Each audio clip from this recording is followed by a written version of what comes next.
Good morning, everyone. Please go ahead, get that last cup of coffee. Make sure that you're energized and excited about today because we are about to get going.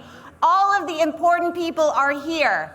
And by that, I literally mean you are all here and you are all important. So when I list off those dignitaries, we might as well just say everyone stand because you are all crucial and very important and integral to what happens with the economic health of the Coachella Valley. So welcome everyone to the 7th annual Coachella Valley Business Conference and Economic Forecast here at the very beautiful Special Events Center at Fantasy Springs Resort Casino.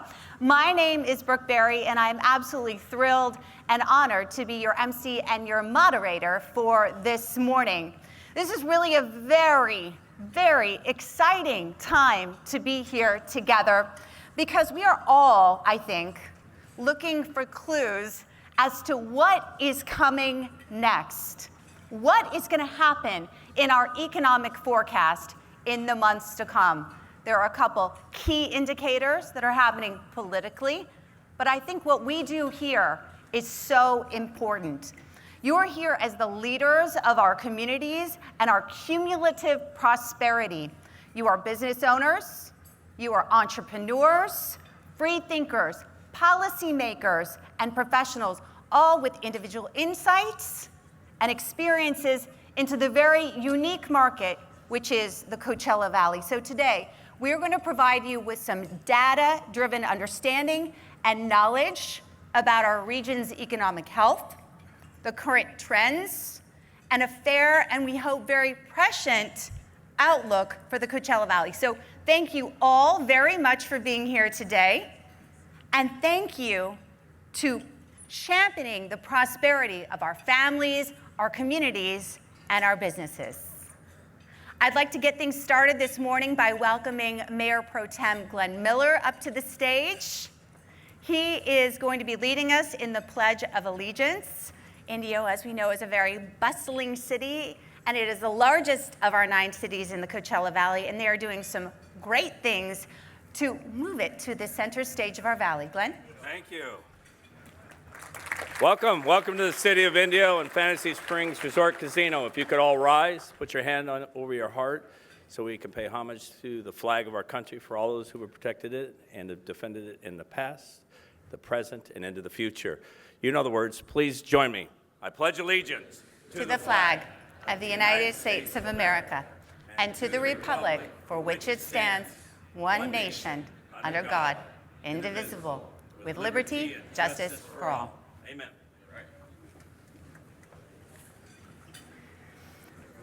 Thank you, Glenn. So as promised, you all have now sat, but I do want to recognize the many, many dignitaries that are in the room today. They include city managers, city councils, CEOs, and so many more. So a very long list of those who are in attendance are here up on the screen. Thank you all for being here. You all contribute to our economic health. Now I'd like to introduce Supervisor V. Manuel Perez, who was appointed and then elected to represent the county's 4th district on the Riverside County Board of Supervisors. Supervisor Perez, in case you are not aware, actually grew up in the Coachella Valley as the son of immigrant farm workers. He attended local schools and he received a degree from the UC Riverside. Then he got a Master's of Education at Harvard University. Prior to his current position on the Board of Supervisors, he served in the California State Assembly, where he focused on job creation legislation and fiscal accountability during a very trying time, which was the Great Recession. Supervisor Perez, please welcome.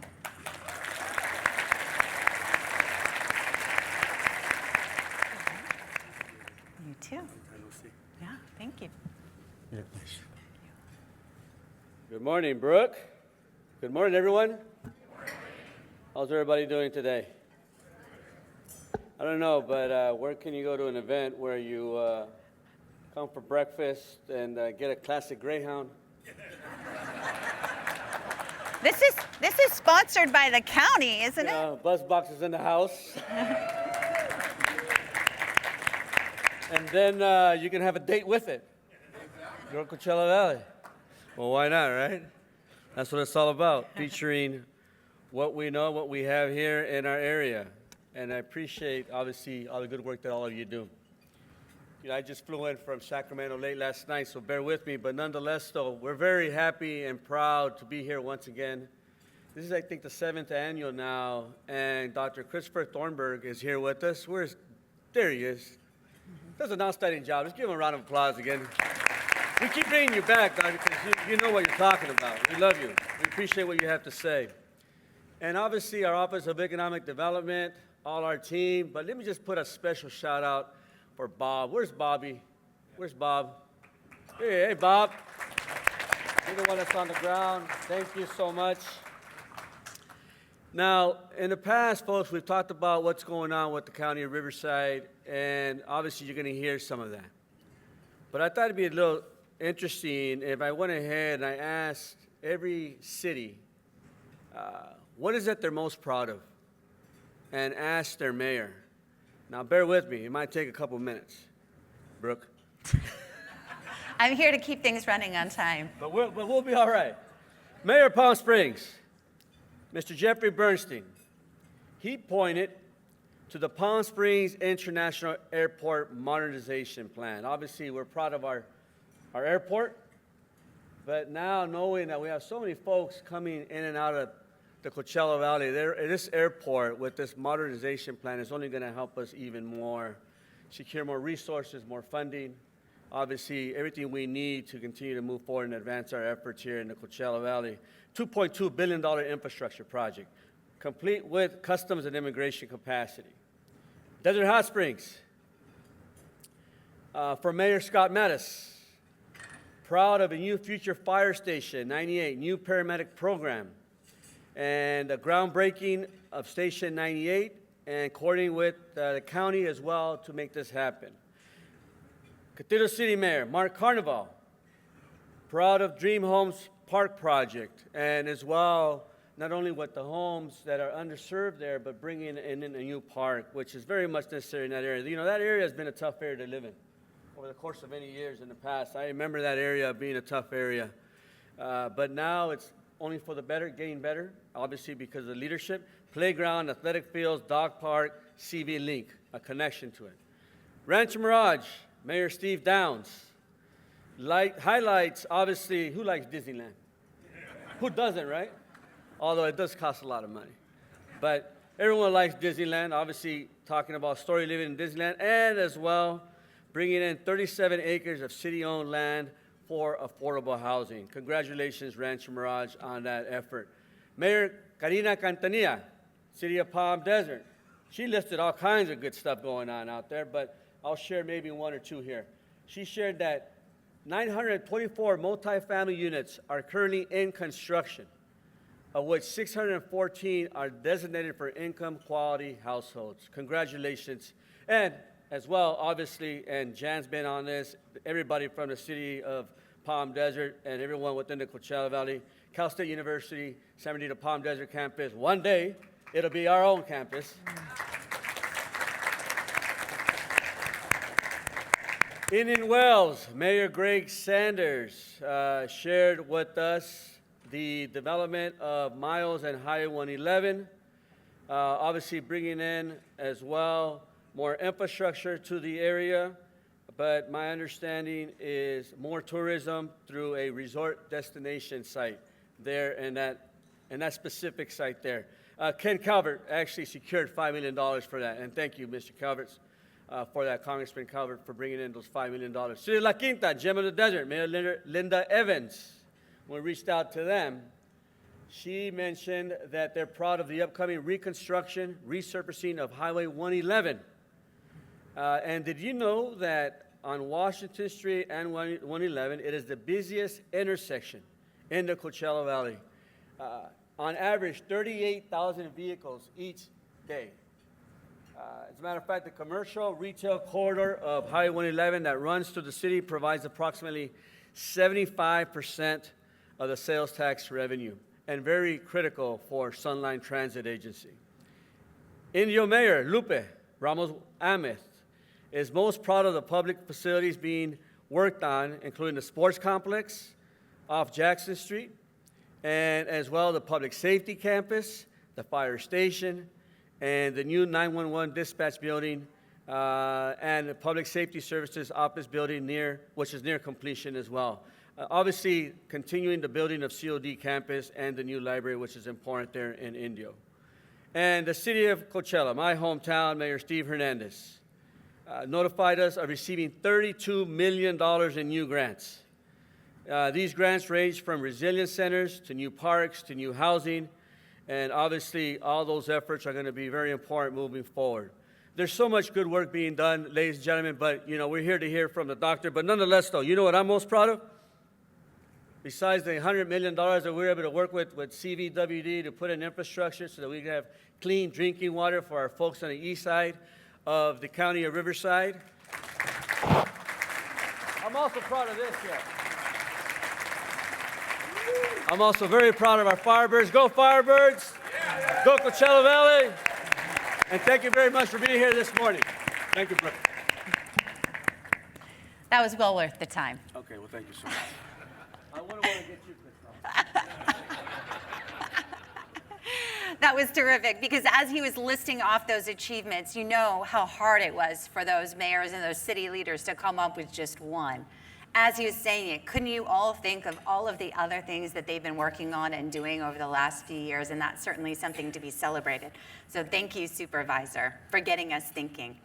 I do want to mention that it is Riverside County Innovation Month. We're actually in the middle of the 7th year of that, the 7th annual. It's really a pretty amazing month-long initiative. It's spearheaded by the Riverside County Office of Economic Development, but it collaborates with groups all over the county like CVEP, Coachella Valley Economic Partnership, UC Riverside, the cities across the county, and many private enterprises. In fact, I think that BuzzBox has collaborated with Innovation Month more than once. So we today are recognizing and celebrating Innovation Day, but we also really do it in Riverside County all year long. Now, last Friday, through the county's partnership with CVEP, the Coachella Valley Fast Pitch was held. In case you're not familiar with it, this is a competition where entrepreneurs and innovators pitch their idea to a panel of expert judges. And this week, there are 2 other regional fast pitch events that are taking place, and winners from each of these regional contests will advance to a county-wide fast pitch finale, and they're competing for cash prizes and recognition. And all this is happening on April 30th in downtown Riverside. If you get the chance to go, it is pretty neat. It's like Riverside County Shark Tank, except people are a little nicer. So if you want to learn more about the innovation that's happening in Riverside County and all of the events taking place this month, go to rivcoinnovation.org, and also take a look at this short video.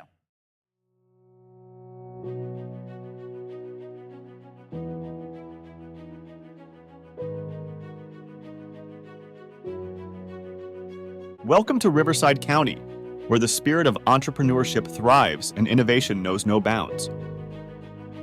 A dynamic ecosystem where businesses flourish through dedication and collaboration, fueled by a commitment to research and growth.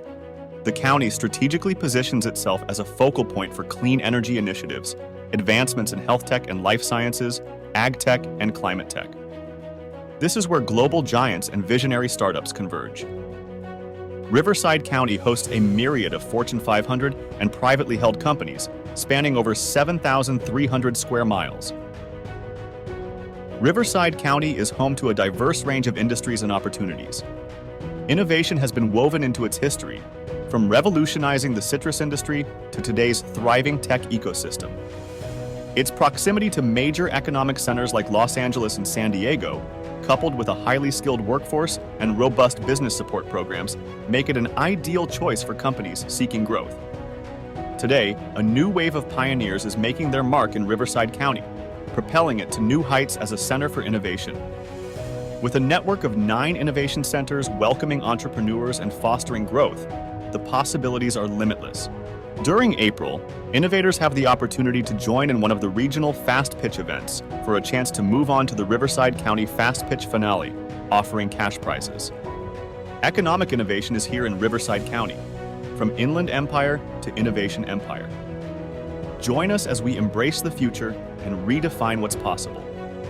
Where innovation thrives, businesses soar, and a final pitch finale that can ignite your innovation journey.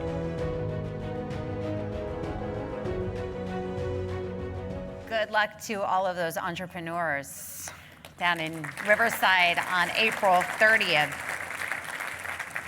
I mentioned we're here at the Fantasy Springs Resort Casino Special Events Center, and we want to take the opportunity right now, really on this splendid morning, to thank Fantasy Springs and really express our appreciation to the Cabazon Band of Cahuilla Indians for their exceptional hospitality today. We are really fortunate to have Chairman Doug Welmas here. Chairman Welmas has consistently shown his commitment to community service through his philanthropic endeavors and his volunteerism and that of the tribe itself. His generous contributions were acknowledged by the Ronald McDonald House recently.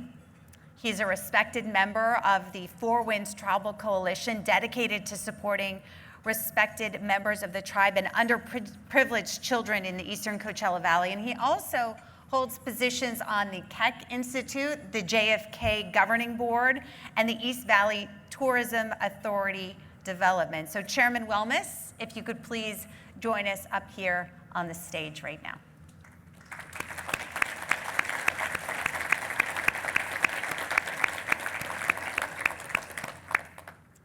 Thank you. Morning, everyone. Welcome to Fantasy Springs.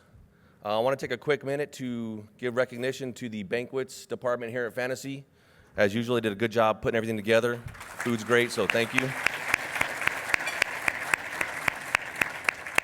So usually I'm just asked to come up and give a couple sentences, a welcome, but I saw that in the program it says featured guest, so I put together a couple paragraphs.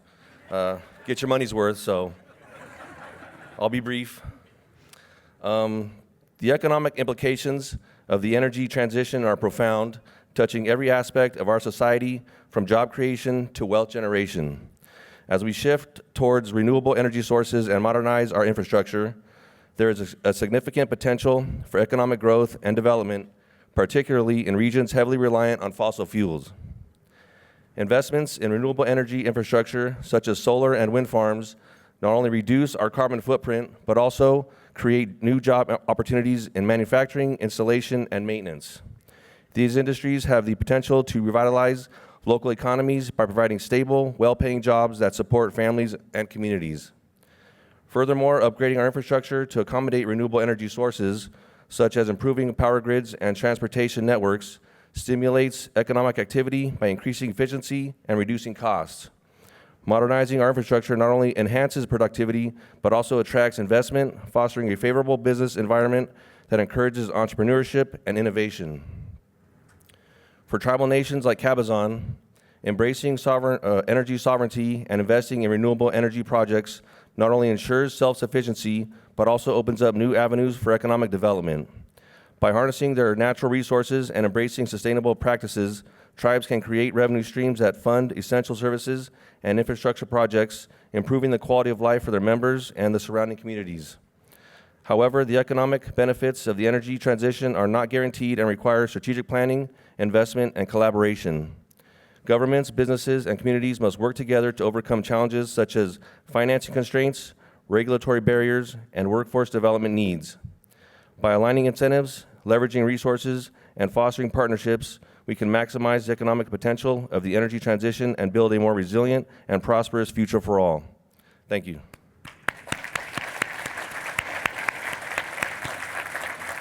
Thank you, Chairman Welmas, and thank you to the Cabazon Band of Cahuilla Indians for really serving as leaders in the industry that he's talking about too, and setting an example for all of us really on how to turn renewable energy into an economic driver. Over the past year, as Supervisor Perez did mention, the Coachella Valley has been pretty much bustling with a lot of events, and much of that is courtesy of the brand new Acrisure Arena. Really, we saw the Firebirds take to the forefront. We were so excited that when they went to the Calder Cup Finals last year, and we see how well they're doing right now. I believe the playoffs are sold off, but there are folks here from Acrisure and the Firebirds, so I'm sure if you're looking for a ticket, they might be able to help you out. Yes, Gina. We are really looking forward to how they're going to do this weekend. Please join me for a brief overview of the memorable experiences they have brought to us here in the Coachella Valley over the last year.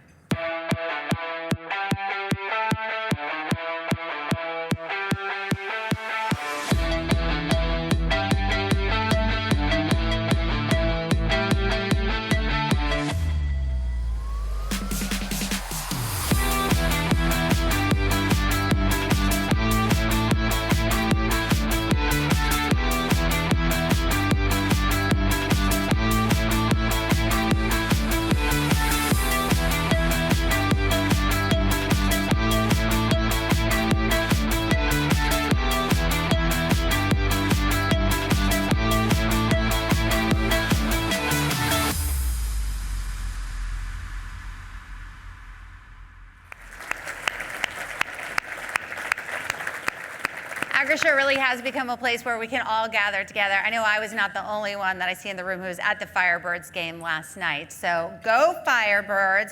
And thank you so much for those shirts, too. They're really terrific. Thank you to Acrisure and Oakview Group for those. Now, the moment we've been waiting for. Dr. Chris Thornberg. He is a renowned economist celebrated for his very precise forecasting and his data-driven analysis. Throughout his career, he's earned all kinds of names. People have called him a contrarian, an optimist, Dr. Doom. But he says that the moniker he is most proud of is correct. In 2006, he established Beacon Economics, now esteemed as one of the nation's premier research organizations, with expertise spanning forecasting, policy, labor, and real estate markets. Dr. Thornberg has provided counsel on economic matters to cities, counties, private industries, and public agencies. He gained national acclaim for accurately predicting the subprime market crash of 2007. Thanks for telling the rest of us about that. I did. And then the subsequent global economic recession. So everyone, please welcome Dr. Chris Thornberg. Thank you. Good morning, everyone. No. Good morning, everyone. Thank you. It is absolutely amazing to be back in the Coachella Valley. Very excited. You know, they have in the past had a few people up here. Today they gave me most of the stage time today. I'm excited. Now, it doesn't mean I still don't have too much material. I still have too much material. I just have too much material, as the case may be. And as always, well, it's always nice to be out here. For those of you who need a little introduction, of course, Beacon Economics. I started the firm back in 2006. You heard that. We're almost 20 years on. I really do work across the United States, even a little bit in international work right now. But I would tell you, when it comes to doing forecasts, when it comes to thinking about economies, there's no place I hold fonder than, of course, the Inland Empire. In fact, it was in 2007 when Beacon Economics did its very first forecast conference. We did it out here in the Inland Empire. And by the way, Brooke, where is she? I told you all about the subprime crisis back then. How's this? Can you hear me better? All right, we're going to stick with this then. So it was back in 2006 when, of course, I did have that conversation in 2007 in the Inland Empire, talking about, of course, the subprime crisis that did, in fact, happen a couple of years later. And here we are 18 years later, yet again out in the Inland Empire, talking about what's happening in this part of the world, as the case may be. And on that particular front, really there's two things to talk about today. The first thing, of course, we have to talk about is what we think is happening in our economy. And then what we have to talk about is what's actually happening in our economy. Now, if you've been to my talks over the last couple of years, you know, and I've gone on at length about the idea that we have narratives and we have reality. And sometimes narratives reflect reality, sometimes they don't. And that difference, the difference between the narrative and reality, tells us all about policies, whether they're good or bad. And it also tells us a lot, of course, about where the economy is going. If you really want to be a good forecaster, you have to understand both the narrative as well as the reality.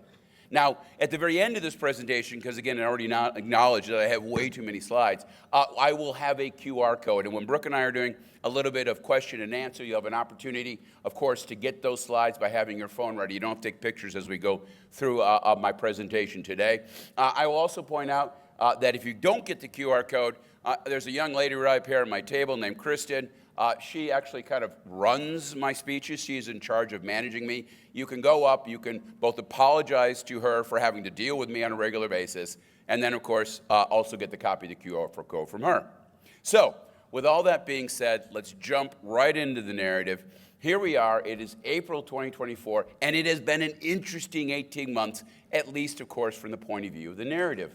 Now, when I was with you last year, came out here to the Coachella Valley, we all were talking about the recession. You know, the recession that was about to crash upon our shores. And we heard all the major news outlets telling us about this calamity about to befall us. One of my favorite numbers on the upper right-hand side, this comes from the conference board. At one point in time, the conference board said the probability of a recession in 2023 was 100%. Now, there's an old joke in macroeconomics. How do you know if a macroeconomist has a sense of humor? They use a decimal point. See what I'm saying? This is not a field that invites a lot of exactness. Thus, anybody who pretends they have 100% certainty of anything happening in our macroeconomy, well, right there, you need to start being concerned about the source of your particular information. Now, by the end of the year, of course, we didn't have a recession. You may have noticed that, right? And indeed, by the end of the year, not only did we avoid a recession, but we started to see sort of a reemergence of confidence. Inflation had started to slow down. Asset prices started coming up. You heard about multiple rate cuts. And boy, coming into April of this year, this is, you know, the Wall Street Journal every quarter does a survey of forecasters across the United States. They released that with an interesting headline. The headline this last time around, wrong beginning slide. Forget all that. We'll come back to it. If you paid attention a little bit better to the news, what you'll also find out is that this wonderful turnaround in our economy, of course, is all due to the wonderful leadership of a man by the name of Jerome Powell. Now, again, if you were with me last year and you remember what I talked about this narrative, of course, is largely broken. This is not what happened over the course of the last year in any way, shape, or form. And it does bring me back to one of my favorite economists of all time, a guy by the name of John Kenneth Galbraith, who famously said back in the day that the only value of economic forecasting was to make astrology look respectable. Starting with the narrative, recession is nigh. Ending with increased confidence. Coming into April with envy of the world. This is where I was trying to go before I pointed out that forecasting is only slightly better than astrology, as the case may be. But nevertheless, we still end up with, of course, Jerome Powell and the story that somehow this is the man who engineered this wonderful turnaround. This narrative, of course, is exactly what did not happen over the course of the last year. Now, of course, we do contribute to the Wall Street Journal survey of forecasters, as the case may be. You can see us along the bottom there. The overall average was above 60%. It is now below 30%. Even the dismal scientists are coming around to the idea that the U.S. economy is actually doing just fine. Thank you very much. And really, when you start diving right into it, here's the big picture. There was very little risk of a hard landing over the course of the last year. In fact, to this day, I still am a little befuddled by why anyone thought we were actually going to have a recession. Now, I know the big shock to our economy last year was inflation. Everybody was telling us that we were going to have a recession because of inflation. But let me explain something. Inflation, there's an old cliche in economics. It goes like this. Inflation is nothing more than the consequence of too many dollars chasing too few goods. In other words, inflation is a function of excess demand. Recessions, by the way, are the exact opposite. That is a sign of not enough demand. Too much demand, not enough demand, these are different things. Inflation does not cause recessions. Now, the rise in interest rates, obviously that did hurt the economy. Anybody in real estate understands that. But overall, there's been plenty of liquidity in the U.S. economy, and as I get in, particularly when it comes to the consumer and the health of the American consumer, you realize why we were able to overcome the challenge of rising interest rates. Now, the good news is all these factors are still in play. The U.S. economy still has tons of momentum. The bad news, of course, particularly for those of you in real estate, is that all this momentum means the Federal Reserve is not going to be backing off anytime in the near future, and higher interest rates are here with us and here to stay. Now, with all this being said, it's not to say that everything is wonderful. One of the reasons the U.S. economy is the envy of the world is because we have two drivers of growth that are, in the long run, unsustainable. One of those drivers, of course, has to do with very high asset values that yet again, towards the end of last year, started coming up to record high levels that don't make a lot of sense from a long-run standpoint. We also, of course, are the envy of the world because we continue to run enormous federal government deficits. Yet again, deficits that are clearly not sustainable. So there's little doubt that in the short run, the U.S. economy is alive and well, but we have to worry about what's going to be happening out there in 2, 3, or 4 years. But we have to get there before we start worrying about it. As for California itself, when you think about the Inland Empire, well, here's the upshot of what's happening here in our first state. It's a hell of a lot better than the headlines. Boy, you know, we're coming up to a very ugly election, of course, this November. And California is always being held up, if you will, as some example of everything that is wrong in the United States economy. Well, not quite. Again, when you dive into the numbers, you will find that most of our problems in California are completely self-made. And if we could just inject a little logic into some of our economic policies, and particularly our housing policies in the state, we would quickly overcome this barrier and yet again be, if you will, one of the leading growing economies in this entire world. But that, of course, all is based on the idea that we are going to get around to having some common sense policies. And that brings me around to the biggest issue of all, the issue I started this whole conversation. There are narratives and there are reality. And when the narratives and the reality align, good policy emerges. But when the narratives and reality are not aligned, out of that comes bad policies. And that's exactly what we live in right now. We live in a world where most government agencies continue to operate in crisis mode. They're running around acting as if they need to save us from whatever calamity is about to befall us, when the reality is there is no calamity about to befall us. What we need to do is get the narrative pushed closer to the reality and get our government policies pushed back to the promotion of growth, not crisis management. We need to promote growth and have the right incentives to do just that. But we can't get there until we let go of the miserablism that has so befallen our economy. It's as simple as that. Now, let's just dive right into the numbers. And as noted, lots of data here. Don't take pictures. At the very end of this, you'll have the QR code. What did happen in 2023? It is not a year where the U.S. economy narrowly escaped a recession. The year was great, 2.5% growth overall. Good growth in business investment, good steady growth in personal spending. Exports were up. We had better growth towards the end of the year. 2023 was a good year. And we're coming into 2024 with plenty of momentum as well. With the GDP Now numbers from the Atlanta Fed suggest we're going to see about a 2.5% growth in the first quarter of this particular year when the numbers come out in a week or so. So yet again, growth just continues. And the growth is being driven by consumers, good, healthy consumer spending. And it isn't that consumers are persevering. It's not that consumers are surviving inflation, surviving rising interest rates. Consumers are having fun. There's no doubt about it. Just look at the data. Look outside, for God's sake. People are out there partying. They're having a good time. Foreign travel at record high levels. Restaurant spending, 38% higher now than it was prior to the pandemic. In 4 years, there's been a 38% increase in spending on restaurants. Take a look at some of the spending trends over the course of the last few years. This is real spending on the left-hand side. Top of the list in terms of spending growth, video, audio, and photographic equipment. Number 2, a 45% increase in air travel by American consumers. Booze up 20%, clothing up 20%. Exactly, there's booze, BuzzBox, happy away. You get down to the bottom, you look at quote-unquote necessities like utilities or gasoline, and spending there has been flat. Everybody's been spending their money on all this fun stuff. And of course, one thing that's of a particular interest right now in Coachella Valley, we know, of course, the Coachella Festival is a little bit soft right now, but let's keep in mind it's not having to do with the music business. In fact, the music industry business is doing great. Take a look on the right-hand side. This is real consumer spending on live entertainment, sports and non-sports. That would include Coachella. And in real terms, it's back to where it was pre-pandemic. The issue, again, over the course of the last year is there's been too many concerts. We had a Beyonce tour. You had a Taylor Swift tour. You had all the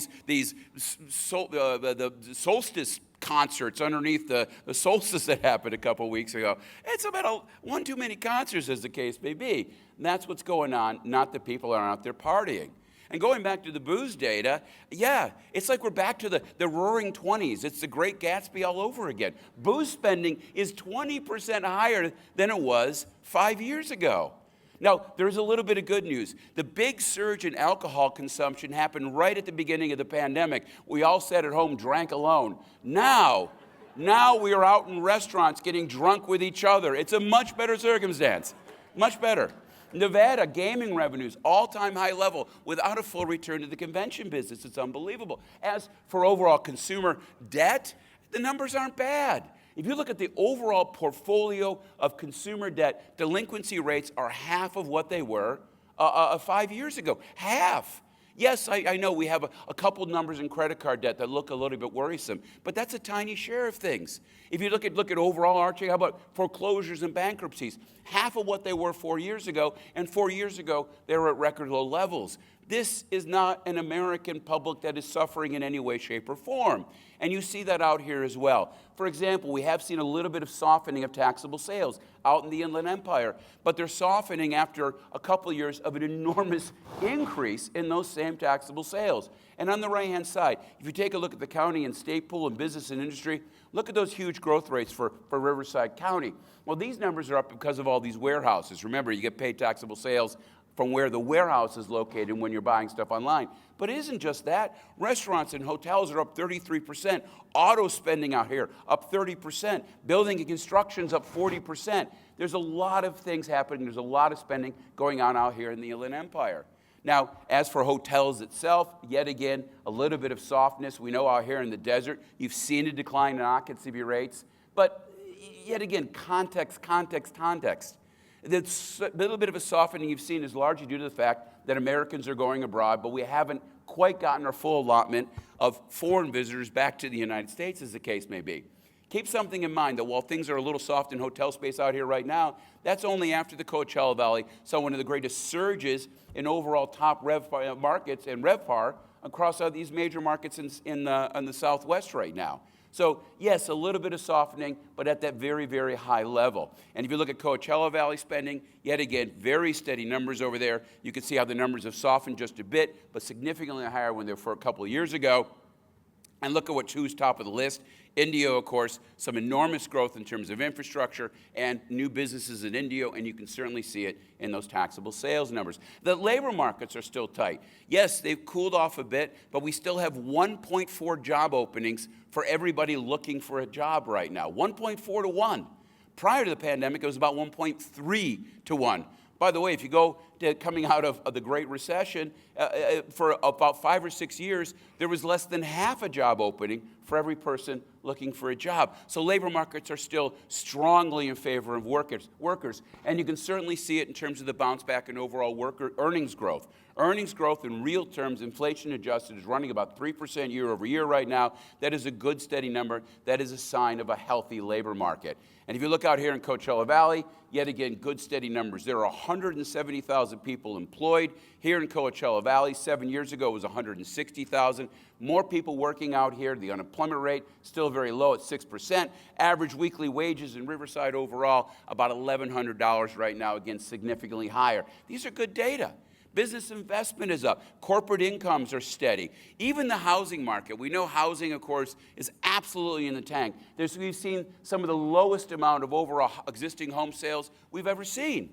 Last time we saw a housing market this cold was in 2009 and 2010. And this, of course, is all due to that huge increase in mortgage rates from 3%, of course, to about 7%. But put that to one side. Let's look at a couple other metrics of performance. Boy, this is not post-Great Recession housing market. Take, for example, we know one of the big issues in housing was that we saw a 46% increase in home prices from 2020 to 2022, an enormous surge. Huge increase in interest rates. The housing market cooled for about 3 months. Home prices are yet again rising at an all-time high level. And with that, of course, you're also seeing housing starts come up. In the United States, at the end of 2023, housing starts crossed 1 million per year. That is more single-family housing starts than we saw at any point in time between 2009 and 2019. This is not a recessionary economy. This is an economy that's doing well. And yes, that's true out here as well. There's still very little to buy out in San Bernardino, Riverside, and overall median home prices yet again going up. Riverside right now is yet again above $600,000. And out here in Coachella Valley, you know, a couple of months ago, there was a big story in the LA Times talking about how Coachella home prices were plummeting, I say. But boy, you sure can't see that in any of the data. Home prices out here are still at about $800,000. Contrast that to where they were back in 2020 when they were $500,000. Still enormous demand out here. Prices are very, very high at this particular point in time. You can see all the energy in this economy. And as noted, coming into 2024, a big, of course, overall increase in confidence. The University of Michigan Index of Consumer Sentiment is starting to rise again. The S&P 500 is at an all-time high level. Hell, even Bitcoin is coming back, okay? I mean, Bitcoin's like in the high 60s, right? Now, is there a fundamental value to Bitcoin? Would I consider this overvalued? Yeah, I think it's a little overvalued because the fundamental value of Bitcoin is zero, okay? And if you're wondering why, may I suggest, of course, a wonderful book about an Italian-American gentleman by the name of Charles Ponzi. It's a wonderful story of rags to riches to jail to deportation. It's fantastic. It's really something you ought to pick up, right? But again, this brings me back. This is what we saw over the course of the last year after we heard all these recession calls. And, oh boy, all right. So it brings me back, of course, to this idea that there are social narratives and there are economic realities. And I have a little problem with my animation here, so bear with me. Look, we have, of course, this idea in economics called the rational agent. And it's a wonderful idea. The idea at the bottom of all these formulas, all this mathematics in the Chicago School of Thought when it comes to economics, is this idea that people internalize information, build a worldview accordingly, and then go out and make decisions. And that's wonderful. It works very, very well from a mathematical perspective. But the problem is when you get out there and you look around the real world, you're constantly seeing signs that there's something else going on, where, of course, the narrative and the reality are not fully aligned. And this is something I've really had to take into account in my thinking about how economies work over the course of the last decade. And a wonderful example of that, of course, would boil down yet again to the idea of Bitcoin. Now, why does Bitcoin have a positive value? Why shouldn't it have a positive value? Well, let's answer the second question. There's a very real reason why Bitcoin should not have a positive value. And that reason, of course, has everything to do with the fact that any kid with a master's degree in computer science can make another Bitcoin. There's an unlimited number of cryptocurrencies, ergo none of them can be worth anything. But, yeah, I could say that all day long, all year long. Doesn't matter. You can go buy a Bitcoin right now for $68,000. What's going on? Well, this is the power of the narrative. The power of the narrative, right? You think about what is going on in this particular market. Think of the crypto bros and their web pages and their BitTorrent websites and their videos and their stories, their myths, all these tales, right? All wrapped around this idea of why this is a real deal. And suddenly, in the midst of all this talk, real value emerges out of nothing. It's kind of a cool trick, but not a new trick. This is not exclusive to Gen Z. Anybody here own gold? Why? Why? Well, you know, it's an inflation hedge. No, it isn't. Why would you think that? Right? I mean, well, it goes up in value when prices are going up. Yes, prices of everything are going up. That's why we call it inflation. See how that works? I mean, buying shirts is an inflation hedge when you get right down to it, right? So why? Why own gold? Well, because 150 years ago, people used it as a basis of their currency. Yes, and 150 years ago, people rode horses to work. What is your point? It's a different world. We're not going back to a gold-based commodity currency, but it doesn't matter. The story sticks. The narrative is there. Ergo, the price of gold is vastly above what it should be.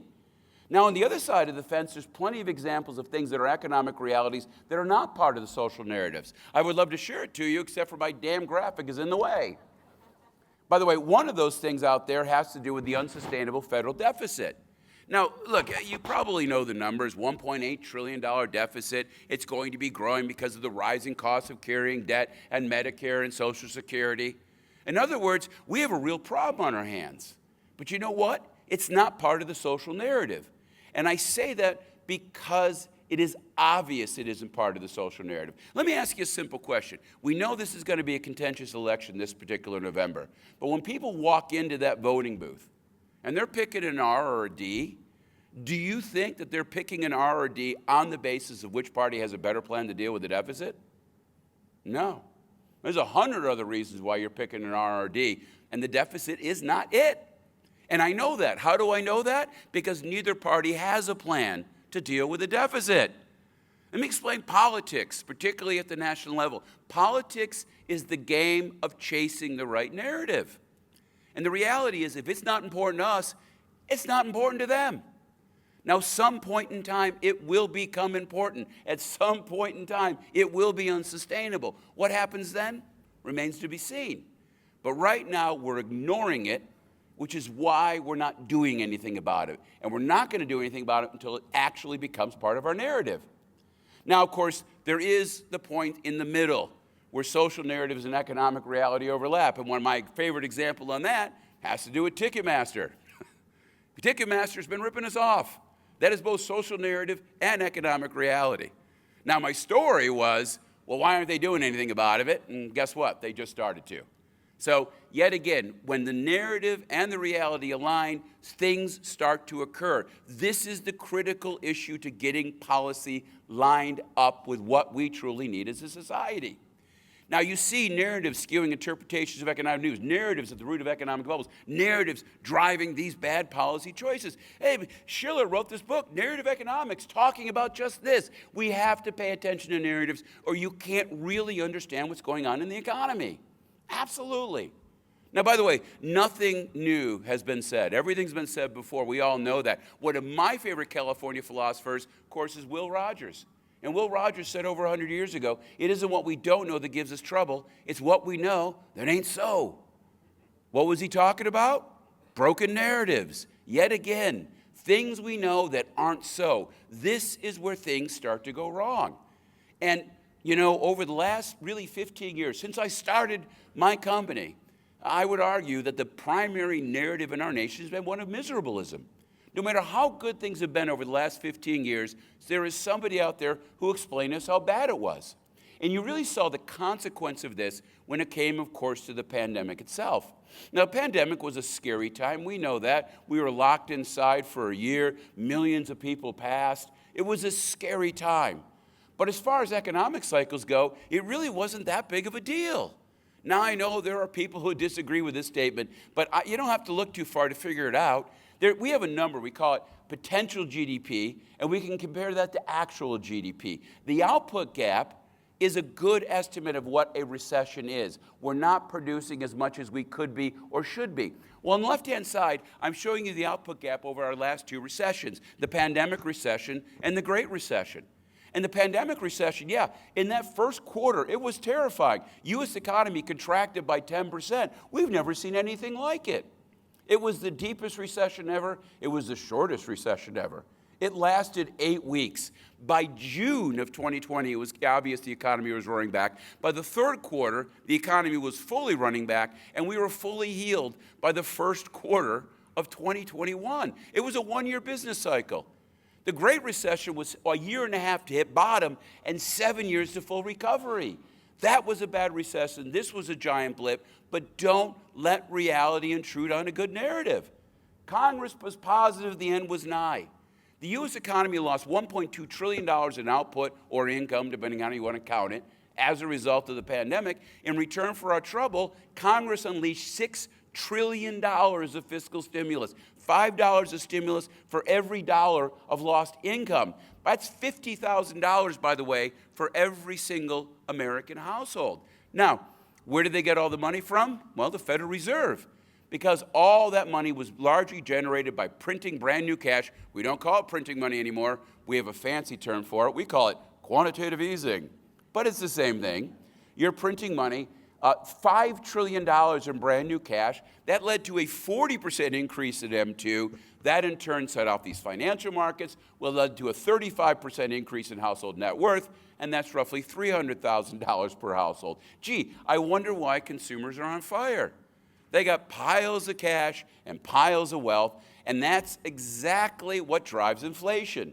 Money and wealth, dollars and a sense of richness. This is what drives things. And by the way, it isn't just the top 1%. This bubble we're in the midst of right now is a very progressive bubble. The 25th to 50th percentile in households have seen a 134% increase in their net worth compared to just 60% for the top 10%. Now, the bottom 25% is still struggling. We always have struggling families in our nation, and we need to help those folks. There's no doubt about it. But to be clear, the difference in narrative is very simple. The narrative is that the number of needy families is growing. The reality is the number of needy families is shrinking. We still have to help them, but it is not a crisis the way we think it is. It is simply not. Now, things have cooled off a bit. Prices are stabilizing because the money supply and the size of the economy is re-equilibrating, right? And with inflation coming up, real wealth is coming down just a bit. And people are kind of up to their eyeballs in goods. We've been spending all sorts of stuff on boats and motorbikes and campers, and now we're going back to services. For example, over the course of the last year, we saw an 11% increase in spending in restaurants, but a 5% decline in spending on furniture. So we're doing different things. And you see that, of course, in the warehouse market. Obviously, you know there's been some softness in the warehouse market right now. Of course there is. Again, we're going back to more services, fewer goods as the case may be. We overdid it. We built a little too much warehouse space. You're seeing some of the softness. But this, again, is not an economy going into a downturn. We're just transitioning to a more normal economy. Look, consumers still have plenty of drive in them. There's lots of cash out there. Overall consumer credit is growing about 15% year over year for credit cards. HELOCs are up about 6%. People still have piles of cash. Prior to the pandemic, all American households had about $1 trillion cash on hand. Today, it's a little under $4 trillion. And I already mentioned credit card debt. Yes, there's a little increase in delinquency rates there, but let's be clear, it isn't because people have too much credit card debt. Prior to the Great Recession, Americans were hanging on to credit card debt balances that were about 8% of disposable income. Post-Great Recession, it dropped to 5%, rose to about 5.5%. In the pandemic, it went below 4%. And now we're just back to 5%. And by the way, the vast majority of consumer debt is in the form of a wonderful thing called the 30-year fixed-rate mortgage. Well, as a result of that, most Americans have been inoculated or insulated, if you will, from this big increase in interest rates. Overall, household debt service ratios, an estimate of how much you have to pay for your current debt, is still near all-time low levels, below 10%. Americans are doing great. They really are. Which begs the question, how do we end up in this place then? Why are our narratives so off base? Well, I've been reading a lot about this, and there's a lot of great literature out there nowadays. There's more and more folks leaning into this kind of thought. A wonderful psychologist, actually, a guy by the name of Daniel Kahneman, wrote a book called Thinking Fast and Slow. He just passed away, by the way, a couple months ago. And this guy was unbelievable. Such an enormous impact in the social sciences, I can't even begin to tell you. He was a psychologist, and he won the Nobel Prize in economics because of his examination for how people think and, more importantly, how they make decisions. And what he notes in all this literature is that people have two ways of thinking, type 1 and type 2. Now, the type 2 thinking, that is our intellectual brain. This is when you're talking to yourself in your head, right? And this is the part of your head that allows you to figure out incredibly complex things, like how does the atom work, right? What is the age of the universe? Well, why is my wife pissed at me? Why, right? Incredibly complex questions that we all need to learn on a regular basis, right? But the thing is type 2, well, it's a relatively new part of our brain, and it's not the most efficient. In fact, it's very costly. It's exhausting to think hard. We all know this. And, Kahneman points out that system 2 is sometimes busy, and it's often lazy. Well, if you're not using system 2, what do we use? We go back to our system 1. And the system 1 is our old brain. It's our lizard brain. It's the thing we've had for hundreds of thousands of years. And system 1 is amazing Now, system one is fast, it's instinctive, it's emotional. It doesn't operate in logical sense. Instead, it's based on a very rapid response mechanism. What system one is in charge of, basically, is making rapid decisions under limited information, okay? Which is a fancy way of saying that if there's rustling in the bushes, you don't have time to figure out if it's a tiger. You have to assume it's a tiger and run.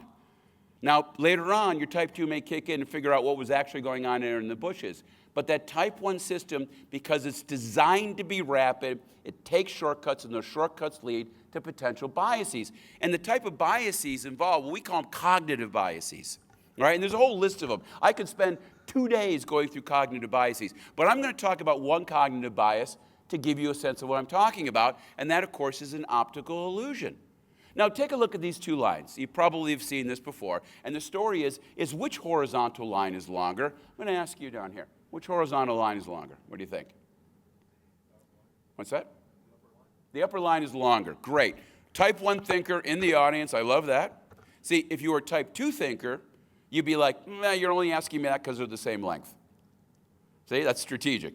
But instead, you turn off type 2, you said type 1, and you said that one looks longer. And you're right, it does look longer, because that is how our eye works. It takes heuristic shortcuts, it uses cues around it to create estimates.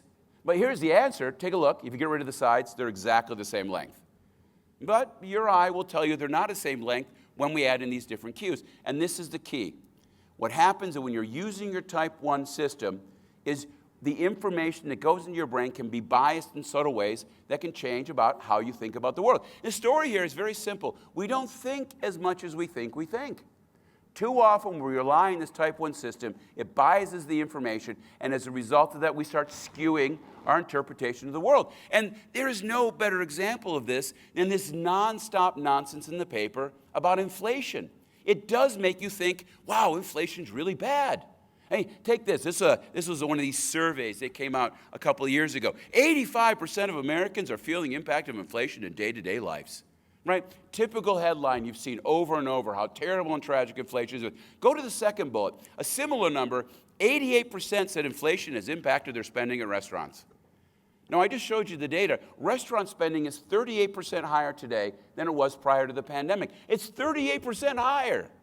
And yet 88% of people said they spent less. Now, one or two things is going on here. One is that the other 12% of Americans are going to restaurants a lot. But I don't think it's that. What's really going on, of course, is people are spending more money in restaurants. They are going to money in restaurants. But the survey isn't getting that. What is the survey getting?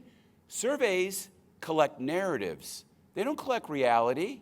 And yes, this narrative has been built into us. So we respond in a way we think we're to respond. Or you have these kind of young people talking about these viral videos. Oh, boomers can't conceptualize. This college student TikTok says older generations don't know about inflation, never had to fight for jobs. This is one of the reasons we need to get rid of TikTok, clearly, right? But even here, you can't pick on Gen Z. It's not Gen Z. It's not kids on the net. It's not these surveys. The Economist magazine, for God's sake. The thing I'm supposed to read, right? This thing's been on 150 years. This was an article from January of this year. Could the inflation nightmare soon be over? Inflation nightmare? What nightmare? The fact that a Taylor Swift ticket costs $3,000? By the way, every Taylor Swift concert sold out, despite the fact that they cost $3,000. You're working with me? Yes, we're appalled by the price, and we paid it anyway. That is the key. We paid it anyway. The real issue, of course, is not that prices are too high, it's that we don't have enough workers. I already told you, we still have 1.4 job openings for everybody looking for a job, and it isn't because there aren't people working. In fact, the participation rate for 25 to 54-year-olds is at a 30-year high. It's because, of course, population growth has slowed dramatically, and when you don't have population growth, you don't get labor force growth. It's not complicated. You want more workers, you need more people. Now, why don't we have more people? And certainly there are some upsides to the labor shortages. One of the upsides, of course, is that it increases wages, particularly wages for low-skilled workers. As simple as that. Take a look on the left-hand side. You can see the lowest quartile of earnings growth, lowest quartile of workers, their earnings growth, substantially higher than the top quartile. Income inequality in the United States has been falling for a decade. Has anybody seen that story in the New York Times? Anyone, right? Now again, the real issue, of course, is we just don't have enough people. Take a look at our population pyramid and how it's turned into a population column. Now, the problem here is we're not having enough kids. Birth rates have absolutely plummeted over the course of the last 20 or 30 years. Now, there's an easy backfill to this, and that is immigration. And immigration is exactly what's happening. In fact, if you've seen some of the recent numbers, the Congressional Budget Office just put out a note, and lo and behold, over the last couple of years, it looks as if close to 3 million people are immigrating into the United States per year, most of them coming over the border, right? Now, I will tell you, I don't think coming over the border, basically coming across the desert is a good immigration system, but it is understandable given that our economy is on fire, wages are going up, there's plenty of opportunities, there's lots of people who want to work here, and because we don't have a normal immigration system that's operational, it's just not. So we more or less have created a situation by which these people are coming into the country, and we need them. This is an incredible article. It came in the Washington Post the other day. The economy is roaring. Immigration is a key reason. Absolutely. Yet, of course, we're coming into this election, and what do we see? Well, both parties are turning against immigration dramatically because the national attitude is anti-immigrant right now. We're turning inward at exactly the point in time we need to be turning outward. And I do not understand how our narrative here could be so far off base. Nobody's talking about fixing immigration. We're talking about trying to keep people out. Well, what about younger generations? Aren't they suffering? We hear this all the time. Well, yet again, no, they're not. And you don't have to look at my statistics. Again, go to Coachella and see how well young people are doing right now, okay? See the fun and the happiness going on in that particular event. But let me show you some numbers. We all hear all the time that younger folks don't make as much money as we do, right? Well, it depends. In 2022, your standard 25 to 34-year-old, your median 25 to 34-year-old made $46,000 in real terms. For any of you who are out there kind of my age group, 55 to 64, well, back when you were 25 to 34-year-old, that was back in 1992. And back in 1992, we made $32,000 per year. So yes, our kids are making substantially more than we are, despite all the rhetoric to the possible. And no, they're not up to their eyeballs in debt. And quite the opposite. If you look at folks who are 35 to 44, they have seen a 128% increase in their net worth over the course of the last decade, which is better than folks 45 and above. So they're not drowning in debt either, as the case may be. And it isn't just these numbers. How about the fact that they live longer? There's less infant mortality. There's less crime. There's lower poverty rates. They get to go to college more often. How about all these things that are even counted in the numbers? And then we can keep going. How about, the fact that everybody has a smartphone in their pocket today? By the way, when I was a kid, this is what a smartphone looked like. You remember those? Right? Or you have a fancy car today that you plug in outside your house. When I was a kid, they would blow up on a regular basis, right? Or you have a TV when I was a kid, 4 channels, one with a weird antenna. You had to stay up to 3 in the morning to watch Doctor Who. Now, of course, you have a giant flat screen TV, and you have a streaming service with anything you could possibly want. I mean, don't you remember back in the day when it was hard to diet? Now you get a shot. Everything's easy, right? Yet, there's no doubt that our kids have one of the most amazing quality of lives ever, and yet they're miserable. And this is the key. It's not funny when you start looking at the data. The rise in suicide, self-harm, anxiety, depression, the use of medications to stabilize our kids. What in the hell is going on? Well, I can tell you one thing. Don't blame the economy. It's not the economy. This is not the problem. It's our broken narratives. Wonderful book, The Anxious Generation, just came out. Jonathan Haidt, pick it up. A wonderful read discussing how in so many ways things we do, what we think are good for our kids, are harmful for our kids. They're bad for our kids. And when you start to recognize this, you realize the problems, yet again, is in the narrative, not in the reality of things. Oh, okay, so kids are doing great, but they'll never be able to buy a house. Well, yet again, this is the kind of stuff. This is one of these viral videos. This is the okay boomer moment where this guy is explaining to you why your standard Gen X, millennial or Gen Z will ever be able to buy a house. And they're going through the numbers. 1980s, home price was $80,000 and our salary was $30,000. Ergo, a down payment was half a year's salary. Nowadays, $400,000, $50,000. Now a down payment is a year and a half of salary. Don't you get it, boomer? We'll never be able to afford a house. It's not fair. Now, you dive into this, of course, and you realize quickly his numbers are wrong. Home prices aren't that high, and incomes aren't that low today. And, oh, by the way, he also forgot about interest rates. That's a minor detail. Interest rates were significantly higher back then, and when you actually count the cost of carrying a home because of those higher mortgage rates, a lot of the advantage disappears completely. But even there, go a little closer. Did anybody else notice the house on the right is a lot nicer than the one on the left? It's got a second story. It's got a garage. The grass looks great. It doesn't have those horrible expense centers on the front. What are they called? Oh, yeah, kids. None of those things in this house, thank you very much. Right? And yet we have but the paper just sucks into it. Every time you turn around, oh, my God, no one will ever be able to afford a house again. But again, once you account for interest rates, once you account for incomes, it's amazing how the story changes. This is a simple version of affordability. What I'm looking at is the carrying cost of a house with a 100% loan-to-value mortgage.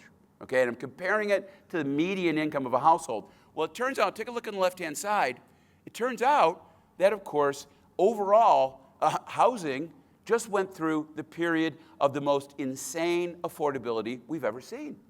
Affordability from 2009 to 2020, had never been better because of those incredibly low interest rates. In fact, we just went through a decade of the cheapest housing ever. Every Gen Zer, every millennial should have been buying homes like hotcakes, but they weren't. Why? Because we were running around 2019 and 2018 telling them, no, homes are way too expensive. Don't you remember in 2019? Where we were running around telling everybody home prices are going to fall every second now? No, they're not. Record affordability. But of course, the narrative drove the action. And a lot of people made decisions they shouldn't have. They should have been buying homes.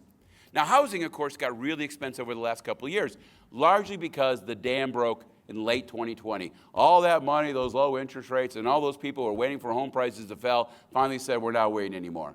And they all went out, and the market went crazy. A 50% increase in prices in a 2-year period. Then, of course, the Fed stomps on the brake, mortgage rates shoot up, and lo and behold, the market cools off dramatically.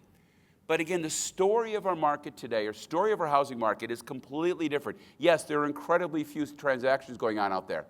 But back in the day, the reason there were so few transactions is because there was no demand. Today, there are so few transactions because there's no supply.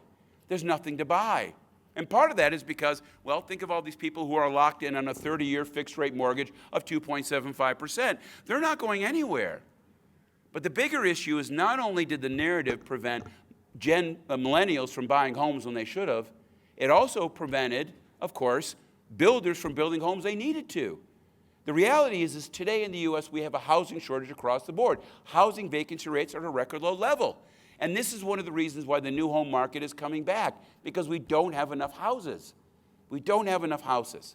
So it is not the kind of thing you see. Now, in the short run, of course, home ownership rates are stalled. There are a lot of people who want to get in housing, but it is a big barrier because of rising interest rates. But they will over time. And in the meantime, they're keeping those apartment markets nice and tight. Low vacancy rates, high rents, because they're all waiting for incomes to come up and interest rates to come down to the point where it's worth jumping back in. Now, as far as narratives go, how about California's narrative, right? Yet again, very, very interesting. Which California do we live in? Now, again, in the run-up to the election, we know the right wing, the Republican version of our state, California is a failing economy. We are a socialist hellhole. That's right. People are fleeing the state. Businesses are fleeing the state. Rich people are fleeing the state because of our regulations and our taxes. We are failing because of our terrible left-wing policies. Now, if you listen to the Democrats, well, we get a slightly different picture. From their point of view, we're not a failing economy, we're failing our people because we are a capitalist hellhole. Yes, it is true. Corporations are exploiting their workers, and landlords are overcharging tenants, and people can't get ahead, and the majority of the population is barely feeding themselves while they're being taken advantage of by the elites, right? Now, of course, you also have Gavin Newsom, and his view is everything's great. We're the envy of the world.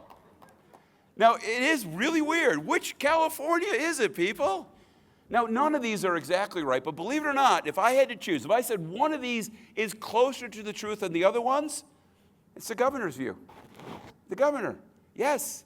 No, California is not a failing state, and we're not failing our people. California, like the rest of the United States, is doing great. Real GDP in the state is growing faster than the nation overall. Per capita income in the state. Prior to the pandemic, per capita incomes in California were 14% higher than the nation. Today, they're 18% higher than the nation, right? State taxable sales, our spending is still way up there. I've told you about that. Business applications, still above where they were pre-pandemic. It is absolutely the case we're not seeing as much payroll workforce. We usually add more jobs than the nation does from a percentage standpoint. But over the last few years, we're adding fewer jobs. But, you know, quantity versus quality. In the middle there is weekly payroll earnings. We're adding fewer jobs, but our workers are getting paid more. Just like per capita income, prior to the pandemic, California workers on average made about 15% more than the nation overall. Now they're making about 20% more. So our wages are growing faster. The real issue is our labor force is not growing. Our labor force today is roughly where it was back in 2017. In other words, in the last 6 years, the labor force in the state hasn't budged at all. And this is something I've been saying over and over again. What is our problem in the state of California? We don't grow our labor force. Why is Texas growing faster than California? Because they do grow their labor force. Why do they grow their labor force and we don't? Because they build housing and we don't. There's no mystery to the California versus Texas thing. They build housing, we don't. It's not complicated. It's not complicated. Now you might say, but wait a minute, our population's declining. Clearly there's something else going wrong here. Well, okay, population declines. We know about this. All right, well, number of people are falling, down a couple percent. But again, question for you. If people are fleeing to the state of California, people are currently fleeing, what happens to housing vacancy rates? They go up, right? Fleeing population, rising vacancy rates. Hand in hand, right? So where's our vacancy rate? Record low. Never has housing vacancy been so low in California. Uh-oh, we have a problem. How can people be fleeing if we have a record low vacancy rate? In fact, how can we have a record low vacancy rate when population is declining? And by the way, we really don't have any housing, right? Apartment vacancies tight, home listings, nothing available. Home price is still incredibly expensive. None of this looks like we have a fleeing population, right? What's going on? I'll tell you what's going on. We're spreading out. Dirty little secret. There are declines in the population of California. There is an increase in the number of households. Increased households, decreased people. How is this happening? We have an enormous decline in people per household. People are spreading out. This is the fundamental issue. And take, for example, Los Angeles, my fair county, just, of course, west of here, right? This is a classic example of what's been going on. Los Angeles has seen a 4% decline in its population in the last 7 years. It has seen a 5% increase in the number of households. 5% increase. What that means is there has been a 9.5% decline in people per household. Or in other words, Los Angeles would have had to expand its housing stock by 9.5% just to keep population steady. But LA doesn't build anywhere near enough housing to meet that particular pace.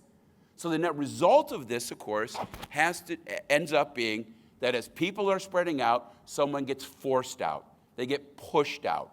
That is the nature of a hot economy with a constrained housing supply. People are doing better, they're spreading out, and someone must get pushed out. They get pushed out by getting pushed out of state, they get pushed out by getting pushed out of the county, or they get pushed out by being pushed into the alley. And this, yet again, goes to some of my frustration. I'm going to go back over and over again on this. Why do we have a homelessness problem in California? Well, the story is because renters are doing so horrible. Ergo, to slow homelessness, you have to save the renter. Rent control, affordable housing mandates, on and on and on. Control, eviction moratoriums, protect the renter. Well, I got a different story for you. Renters are doing great. And because renters are doing great, they are spreading out. And when they're spreading out, people who are less fortunate for whatever particular reason end up getting pushed out. And if you don't have the wherewithal to get a U-Haul and move out of state, you're going to end up in the alley. So you are if you will, you are a victim of a thriving renting population, not the other way around. And when you recognize that, you realize that rent control, eviction moratoriums, affordable housing mandates make the problem worse, not better. The only way you can help these people is by expanding the housing supply so we have enough excess over to turn into flop houses, where they were before, or equivalently helping the people themselves. And by the way, you look at the success stories in homelessness, San Jose, Reno, over and over. The story is not building housing. The story is helping the people, getting them stabilized, getting them into tent camps, getting them social services, stabilizing those people. That is how we help them, not with rent control.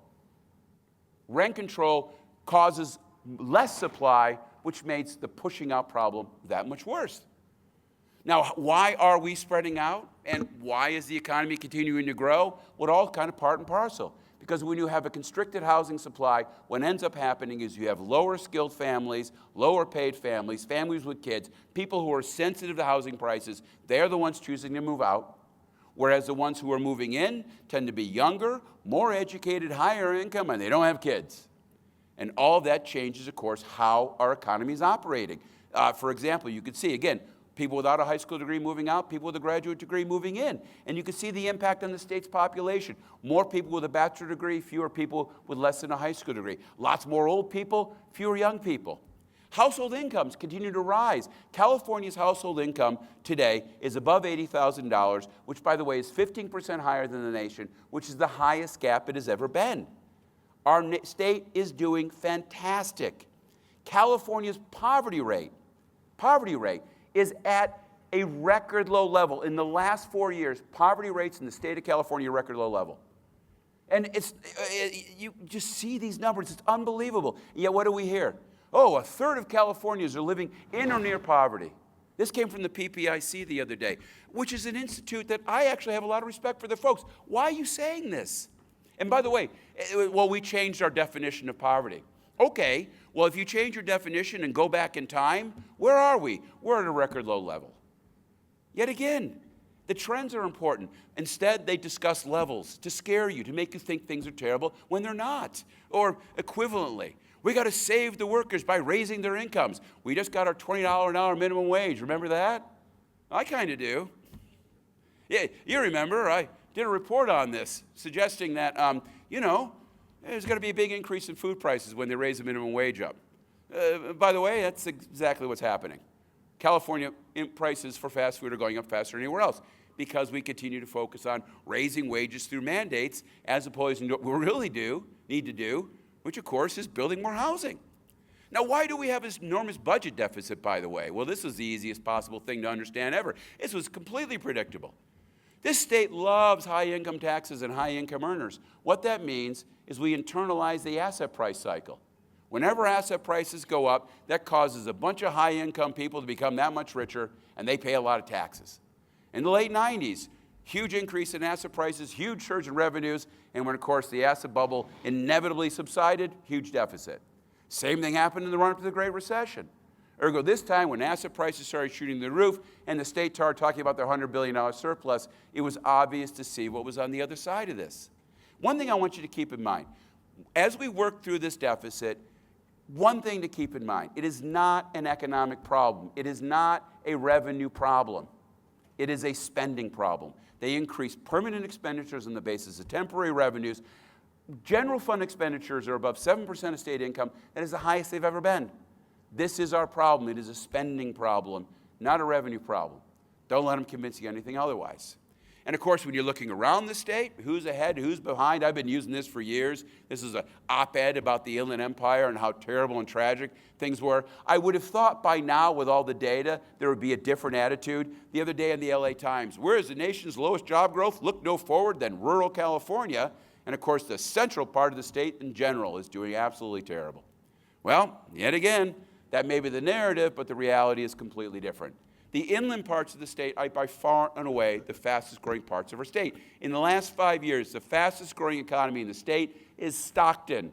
San Joaquin County up 14%. The Inland Empire is number 2 at 11%. Fresno 9%. Bakersfield 9%.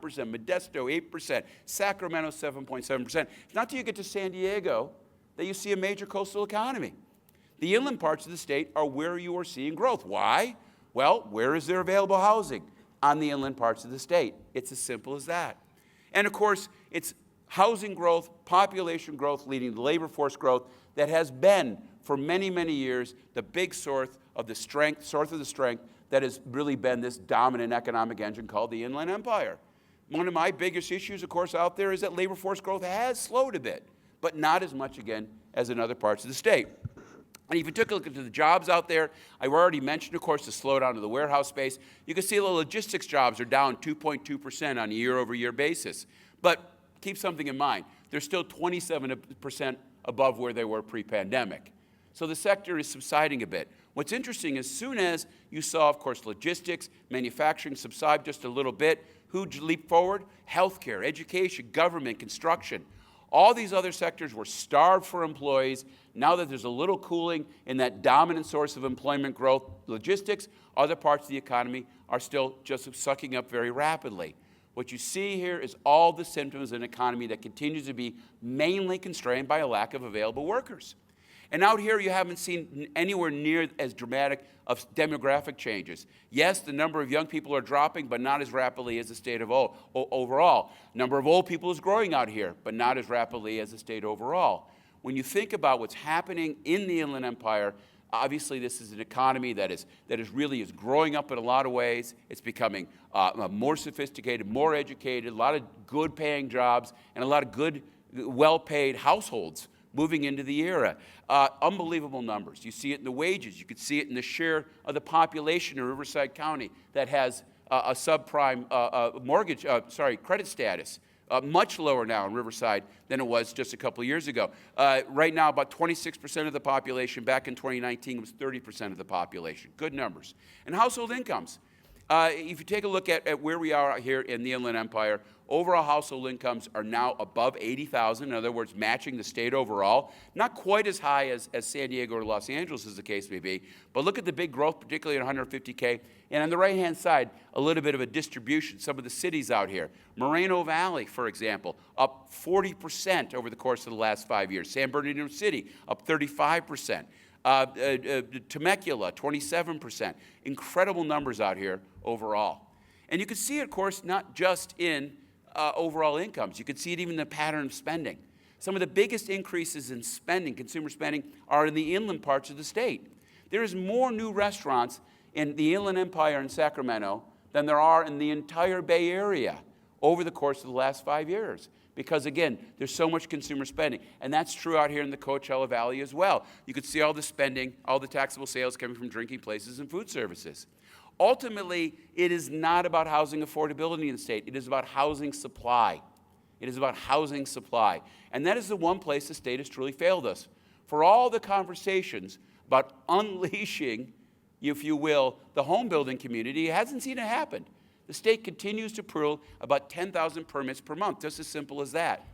And even when it comes to renter affordability, which I know is a big issue for the state, a lot of people are concerned about it. But take, for example, the left-hand side here. This is a share of rent-burdened renters. In Riverside County overall, it was 60% in 2017. Today, it's 58%. Coachella, 62 down to 54%. Rental burdens are falling, not rising. The share of rent-burdened households is falling, not rising. This is great news. We can lean into this, right? But on the right-hand side, I want to show it to you a different way. Even those percentages don't really tell you the full truth. Here's another way of thinking about it. Let's not think about how much of our income we spend on housing. Let's think about how much money we have left over after we paid for housing. Take Riverside County. If you go over the last decade, right? Yes, right now in 2021, 2022, in Riverside County, your median renter spends about 35% of their income on rent. Compare that to 31% for the nation overall. But then when you look at what happens in terms of, sure, they spend more money on rent, but guess what? They make more money as well. In 2022, in the U.S. overall, your median renting household earned about $31,000 after they paid their rent. In Riverside County, they earn $37,000 after they paid for the rent. So sure, maybe you use more of your income to live out here, a higher share of it, but it's still worth it. Because in the end, you're still making more money than you are in other places. It is not the story you hear. And in Coachella Valley, the most exciting thing, of course, is, you had slow growth in households out here, but it has been ramping up slowly but surely.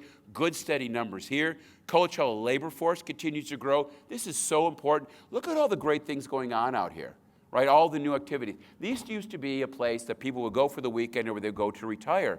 Now you have an active, thriving economy out here. All the entertainment, all the secondary services, yes, all the tourism that comes out here, and all the stuff that's attached to that tourism. Lots of good things happening, and you need workers to do that. You take a look at the labor force. Earnings are going up. It's a more qualified labor force. Lots of good demographic trends out here. And the most exciting thing of all is housing permits, particularly multifamily permits. One of the things I've said every single year at this particular event, it's very, very straightforward. What the Coachella Valley needs is multifamily. Whether it's affordable or market rate, I don't care. You just need more multifamily. It is so critical. It is critical for your basic workers who are going to work in these hotels and work in these restaurants and keep this economy up and running and moving. But it's just as important to attract young people to this part of the world. Ultimately, young workers, young skilled workers are going to drive a lot of these innovation efforts that the county's trying to make. Well, yet again, these are folks who need apartments. They need nice market rate apartments with a good coffee shop that serves avocado toast down, all that kind of good stuff, and good walking paths, public transport because they don't own cars, all the good stuff, right? But yet again, build it. That is the key to continued success.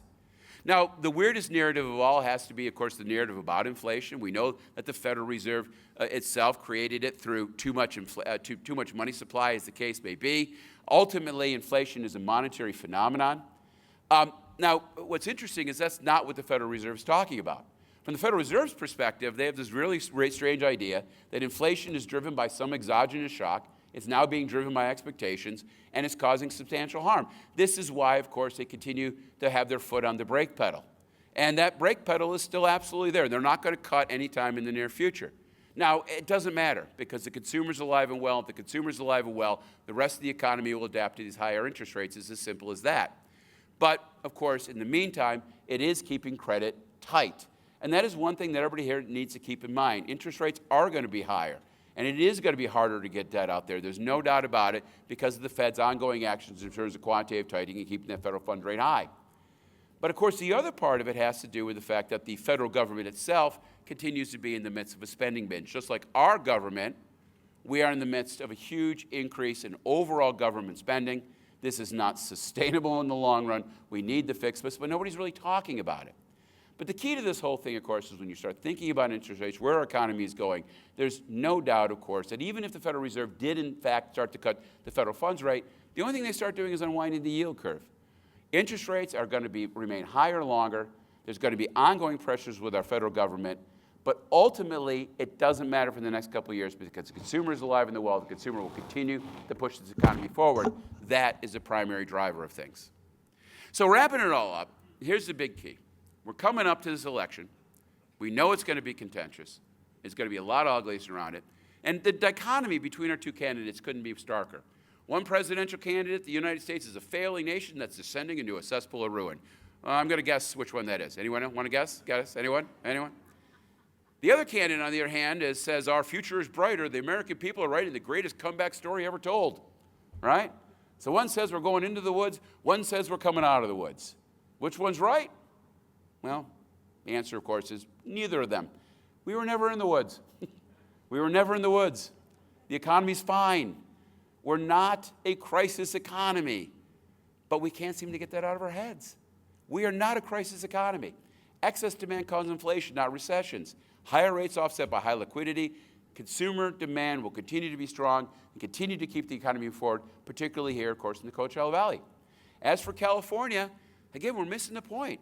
It's housing supply, not housing affordability. We desperately need revenue reform, not higher taxes. And stop trying to save the California worker.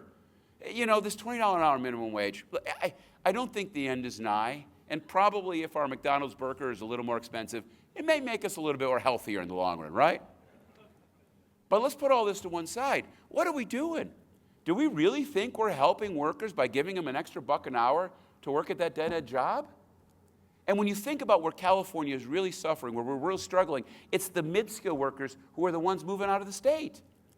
You really want to help low-skilled workers, stop trying to uppay them, start upskilling them. Train them to get off the checkout line and start being the assistant manager.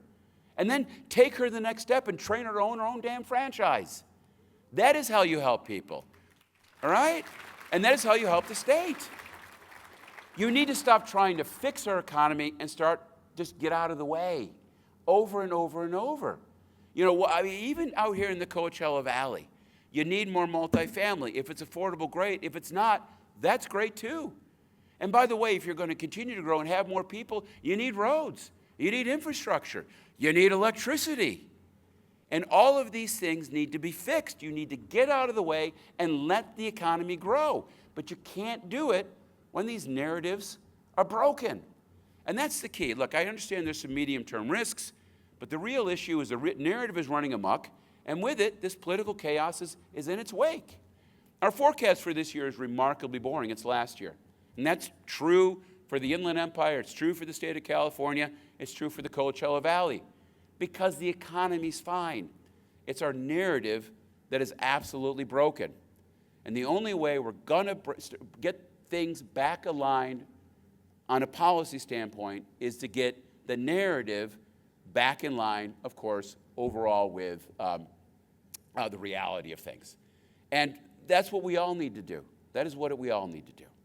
So with that, go out, have a successful, prosperous year, try to get crisis mentality out of your head. And with that being said, come on up. There's your QR code. You start taking your QR code. When you're done getting your QR code, you can clap a little. Because I ended that completely wrong. And with that being said, Brooke's going to take a few questions, and we actually have a little time for Q&A today, which I think is the first time we've managed to do that in like 7 years I've been doing this. So thank you.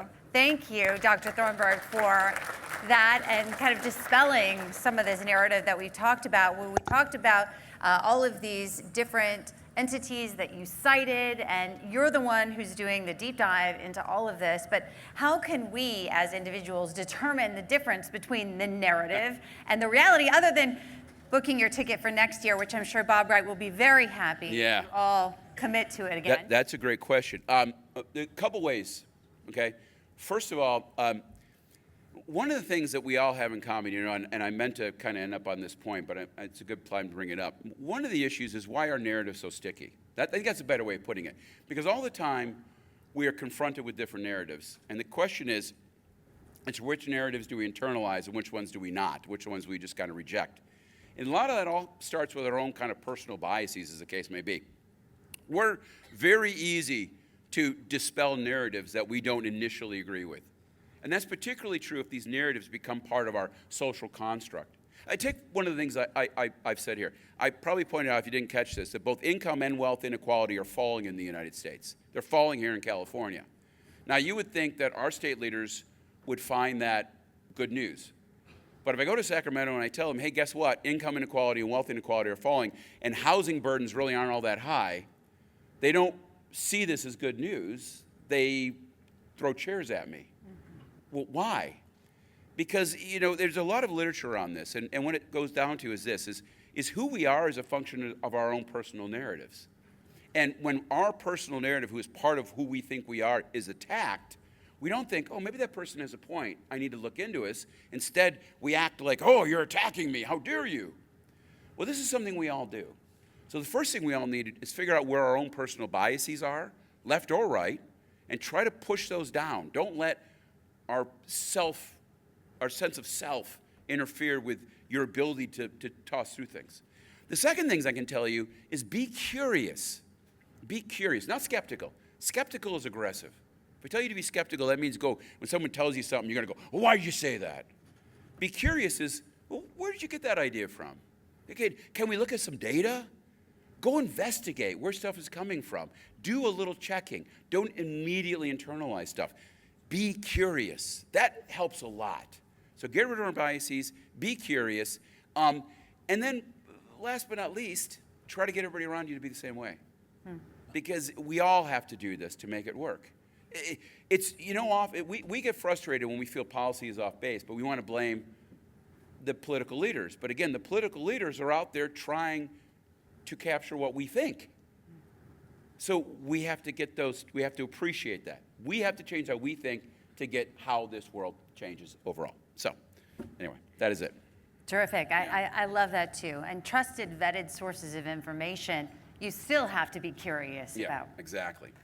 So if we do have any questions here, I'd love to offer you all the opportunity to hear it straight from the horse's mouth too.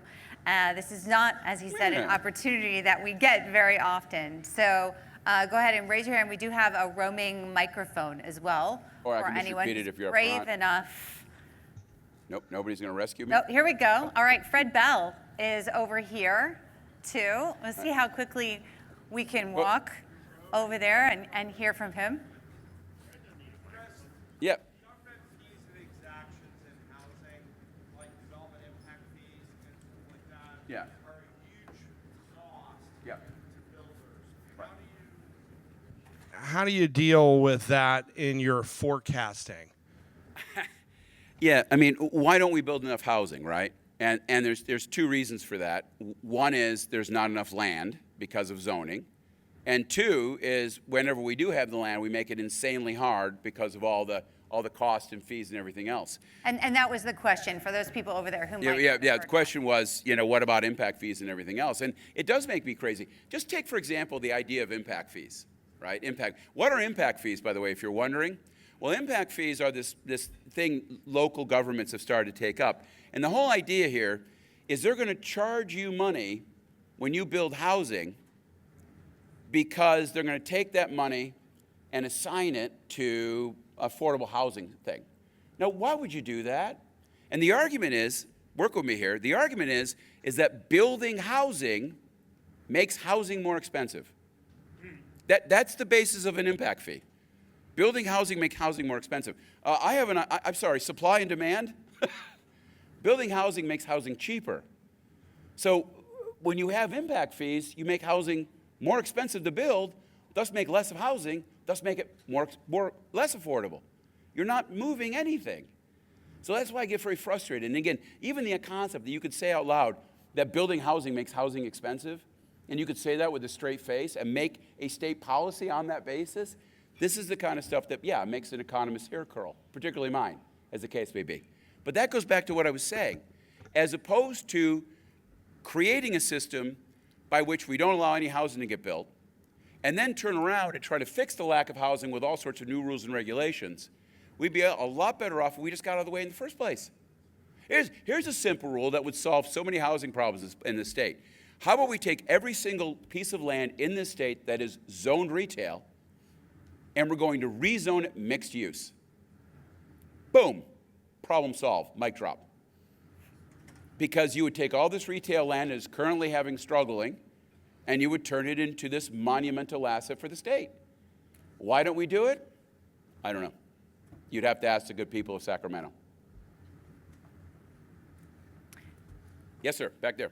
Real quick, that's for you, how do you see technology, AI impacting us maybe in the future, not today, our workforce, economic growth? Is it going to be a positive, negative?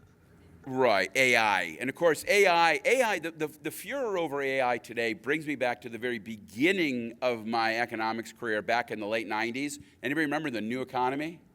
The internet was going to change the world. Now it's AI is going to change the world. And listen, first thing is you have to remember that every new technology always comes with these insane promises that the whole world is going to change overnight. And it doesn't. It just doesn't. So yes, I think a lot of the promise and a lot of the threat of AI is violently overdone. With that being said, I will say there's been a couple stages in computer technology. The first stage, getting onto the internet, was very helpful to our economy. We saw a huge surge in overall worker productivity. The next stage was social media, and we saw a decline in worker productivity. Now, the third stage, hopefully, is AI, and yet again, we'll back to increases in overall worker productivity. And this is good news. This is great news, because we need worker productivity. If we don't have enough workers, then the way to deal with that is to have more worker productivity. And the way to do that is to obviously do things like allow technology to be integrated into our economy. Now, there's two things. A, we don't do that. Here's one of the stupidest rules ever.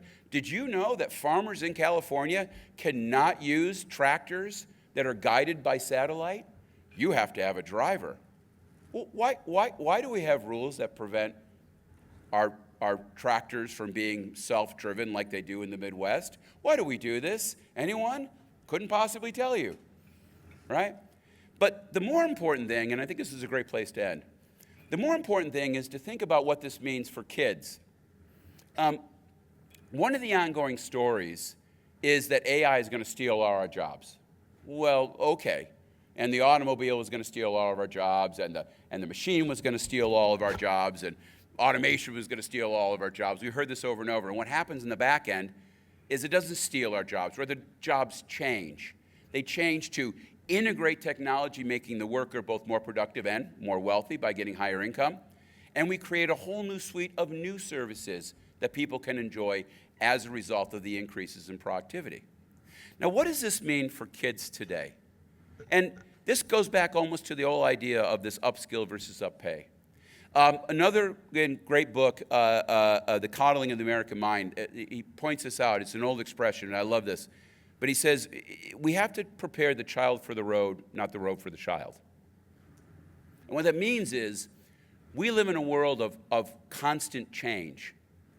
And we need to stop being afraid of change. That's the problem. We're afraid of change. God forbid you build an apartment building there. God forbid you build a new bus line there. What do you mean my job may be taken over by a computer? But change is the only constant, and it's accelerating. And the way to make our kids thrive in this atmosphere is to teach them anti-fragility.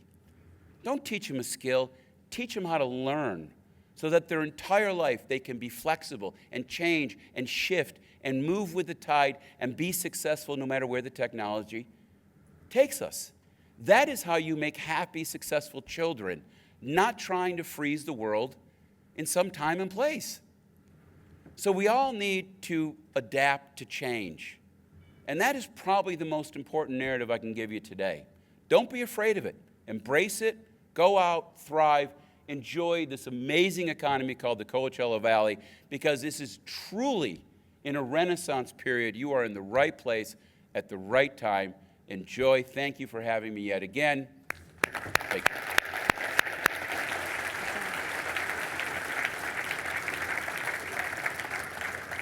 A huge thank you to Dr. Thornberg. Hopefully you all took away a lot that you're going to bring back into your own individual lives and reinvest right here in our community. I also want to give a huge thank you to our sponsors. They're listed on your tables right there too.